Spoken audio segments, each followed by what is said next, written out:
I never imagined I'd be the kind of man sharing a story like this. The kind that sounds too dramatic, too twisted, like something pulled straight from a film. But it wasn't fiction. It was my life, and it blindsided me. It didn't begin with fireworks or obvious signs. It crept in quietly, in small moments most people would miss. The way my best friend's eyes lingered on my wife a little too long. The way she didn't look away. At the time, I brushed it off. Looking back, that was the beginning. My wife, Alyssa, and I had been married for 6 years. She wasn't just part of my life. She was my life. Every plan, every dream, every detail of my world had her at the center. And my best friend, Connor, wasn't just a friend. He was family in every way but blood. We grew up side by side. He stood as my best man on my wedding day. I would have trusted him with my life. And in some way, I suppose I did. The first time I felt that gut pull that something wasn't right was at a backyard barbecue.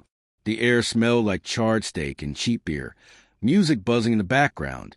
I stepped outside with a fresh bag of ice and caught a glimpse of Alyssa laughing too freely, Connor leaning in a little too close. They jolted apart the second they noticed me. Too fast. Too obvious. I swallowed it down, convinced myself I was being paranoid. That night, though, when Alyssa turned her back to me in bed before I could even reach for her, I felt the distance growing. It had been happening for a while. I just hadn't wanted to face it. The weeks that followed only made the unease louder. Her secretive smiles at her phone, locking the screen the second I walked into the room.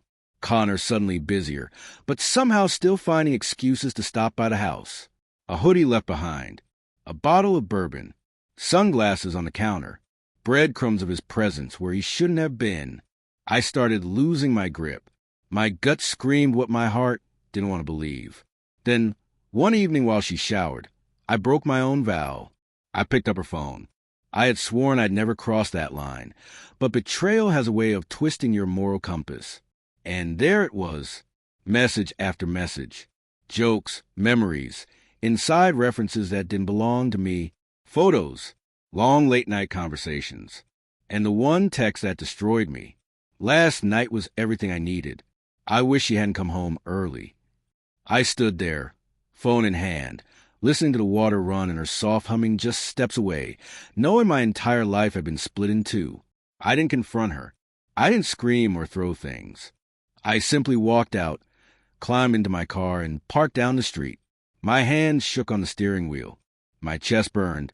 Rage was clawing at me. But something stronger kept me still.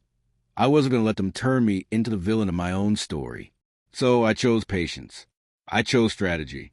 The next morning, I came back home, kissed her forehead as though nothing had changed, and even invited Connor over for the weekend game. Inside, I was ice.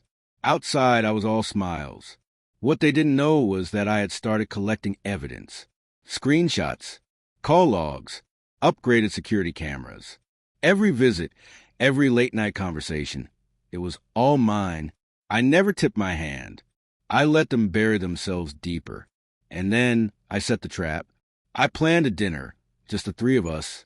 Told Alyssa I wanted to recreate old times. She seemed surprised, but agreed. Connor, of course, promised to bring wine. That evening, I cooked steak, set the table, even played our favorite playlist. We laughed, toasted, ate. I kept my mask perfectly in place. Then came dessert, 3 slices of chocolate cake, and 3 envelopes, one placed neatly in front of each of us. They exchanged puzzled looks.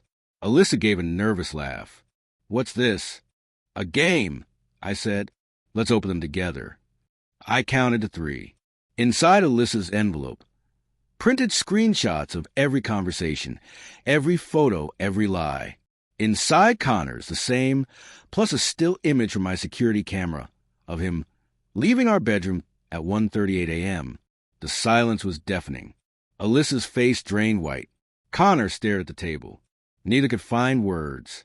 I stood, circled the table, and said quietly, "I know everything.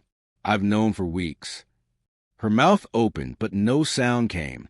He couldn't even look at me.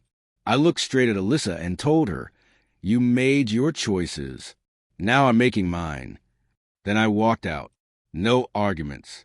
No excuses. No second chances. That night, I booked a hotel. Within a week, the divorce papers were filed. Connor was erased from my life as though he'd never existed. But the story didn't end there. In the months that followed, I started writing. At first, it was just an anonymous blog, a place to vent. But messages began to flood in, people who had been betrayed, thanking me for saying what they couldn't. The blog became a podcast. The podcast grew into a platform. And now, every week, I tell stories of betrayal, survival, and rebuilding. Alyssa and Connor thought they broke me. And for a while, maybe they did. But instead of being destroyed, I rebuilt. Stronger, sharper, wiser. They thought they'd leave me shattered. Instead, they lit the spark that built the fire I carry now.